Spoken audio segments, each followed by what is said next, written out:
This book is way more like a literary fiction book than I expected, and it's more about the Earth than about the space. There's no really big conflict so far, and I'm almost done with this book, so I'm not sure what it will happen, but I am enjoying it. Sci-fi is usually not the genre that I read, even in Korean or in English. Especially in English, I don't think I read anything as a sci-fi book. I might have read some English sci-fi books translated to Korean, but not like English books. Although I really love fantasy books, I think sci-fi ones are a bit different from those because sci-fis are, I think, usually more based on actual technology and scientific speculation. But I picked this book because it is a very short one, but still I have quite a lot of index cards that I put because I really like some of the quotes, especially this one. It says that if you perish up there, the millions of bits of you will be orbiting the Earth. That's a good thought, isn't it? This one is said by one of the astronauts' wife. By the way, this book is about 6 astronauts orbiting around the Earth in the same spacecraft. And they are doing a bunch of experiments and they're musing over what they are doing, how the Earth looks like, and etc. It's a very contemplative and slow-paced book, and I really think nothing really major big crisis will happen.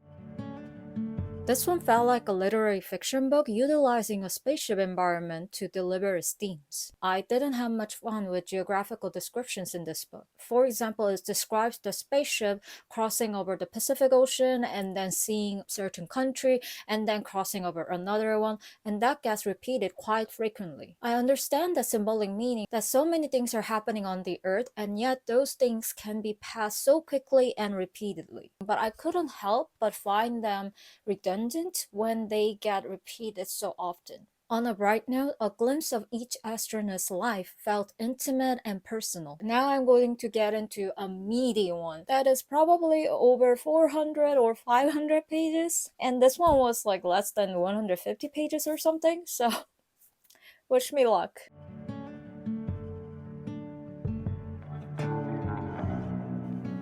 I read a tiny bit of Project Hail Mary and it has been really fun. And I am having a little bit of hard time of understanding scientific and mathematic things. I just kind of, like pass through those information because I cannot fully understand it.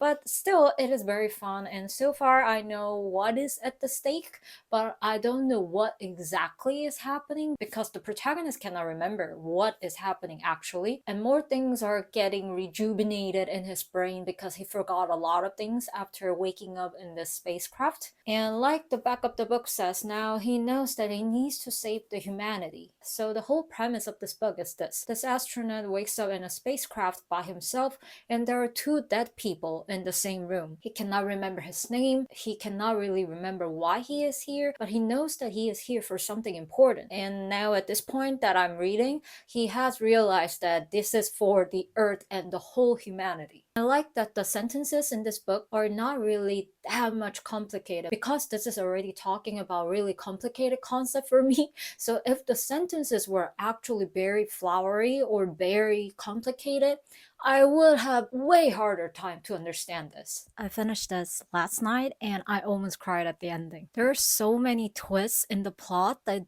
I couldn't really imagine or expect. Until the end, I really couldn't understand any scientific or mathematic stuff. I kind of understood what was going on, but I really couldn't understand what it is actually happening. Still, I think even if you don't have a lot of scientific knowledge, you can still enjoy the story because it has way more heart in it than just scientific facts. I would also like to say it's not really pessimistic at all. It is a very optimistic book. Although the situation that the protagonist has to deal with is very dire, it still has a lot of hope and kind of strength in it, and also there's a beautiful friendship happening. So I think my second science fiction book trial has been has been very successful. I recommend this book as a very non-STEM major person. Now I'm more willing to read other sci-fi books. I hope you enjoyed this video. See you next time. Bye!